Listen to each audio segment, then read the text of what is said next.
నమస్కారం ఆర్టీఐ 9 న్యూస్కి స్వాగతం.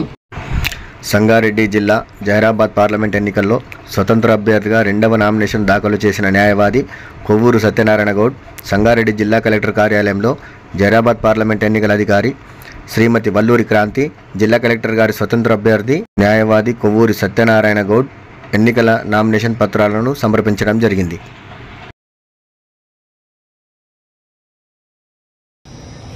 మాకు భారత రాజ్యాంగం కల్పించినటువంటి ప్రజాస్వామ్యంలో ఎవరైనా పోటీ చేయొచ్చనే అంశాన్ని దృష్టిలో పెట్టుకొని ఈ ప్రజాస్వామ్యాన్ని అధికారులు ప్రజా సమస్యల పట్ల అదేవిధంగా నాయకులు కూడా సరైన నాయకత్వాన్ని వహించక ఎన్నో సందర్భాల్లో ప్రజలను చెప్పులరిగే విధంగా కార్యాలయ చుట్టూ తిప్పుతున్నారు. కాబట్టి ఆ పరిస్థితి రావద్దనే ఉద్దేశంతో ఈరోజు పార్లమెంట్ ఎలక్షన్స్లో పాల్గొనడం జరిగింది.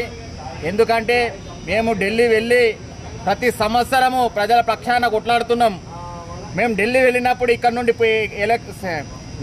ఎలక్షన్లో విన్ అయిన ఎంపీ క్యాండిడేట్లు అక్కడ చీకు చింత లేకుండా పట్టించుకోకుండా తిరుగుతున్నారే కానీ మా సమస్యల మీద ఏ ఒక్క ఎంపీ క్యాండిడేట్ కూడా ఆ రోజు స్పందించలేడు. కాబట్టి దాన్ని దృష్టిలో ఉంచుకొని మా ఓట్లు మేమే వేసుకొని మేమే అధికారంలోకి వచ్చి మా సమస్యలను మేము ఇక్కడనే రాష్ట్రంలోనే తీర్చుకొని సుఖ సంతోషాలతో ప్రజలు ఉంటారనే ఉద్దేశంతో ఈరోజు ఇక్కడ వేసాం. ఎందుకంటే ఢిల్లీ యంత్రాంగంలో అధికారుల దృష్టికి ఏ సమస్య వెళ్ళినా కూడా తొందరగా న్యాయం జరుగుతుంది. ఆ పరిస్థితి ఇక్కడున్న వాళ్ళు నెరవేర్చకనే, ఇక్కడున్న ఎంపీలు నెరవేర్చకనే ప్రజల కష్టాలు అనేటివి తీర్తలేవు. కాబట్టి మేము ఈరోజు ప్రజల కోసం నామినేషన్ వేశాం, విజయవంతంగా పూర్తి చేశాం. 2 నామినేషన్లు వేశాం.